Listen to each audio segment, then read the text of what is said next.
ಮೃದುವಾಗಬಲ್ಲೆ ಮುಳ್ಳಂತೆ ಮೊನಚಾಗಬಲ್ಲೆ ಹಣ್ಣಂತೆ ಸಿಹಿಯಾಗಬಲ್ಲೆ ವಿಷದಂತೆ ಕಹಿಯಾಗಬಲ್ಲೆ ಬಾಳೋದು ಹೇಗೆಂದು ನಾ ಬಲ್ಲೆ ಆಳೋದು ಹೇಗೆಂದು ಬಲ್ಲೆ ಪ್ರೀತಿ ಪ್ರೀತಿಗೆ ರೋಷ ರೋಷಕ್ಕೆ ನಮ್ಮ ರೀತಿ ಎನ್ನುವ What is life?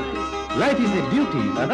Then perform it as a ಬಾಳು ಎಂದು ಹೂವಲ್ಲ ಬಾಳು ಎಂದು ಮುಳ್ಳಲ್ಲ ಕಾಣೋದು ನಿಜವಲ್ಲ ಮಾತೆಲ್ಲ ಮುತ್ತಲ್ಲ ಕಾಲಕ್ಕೆ ತಕ್ಕಂತೆ ಜಗದಲ್ಲಿ ಜನರೆಲ್ಲ ಬಾಳೆಂಬುವ ಈ ಹಾದಿಯಲಿ ಪ್ರೇಮ ಪ್ರೀತಿ ನನ್ನುಸಿರು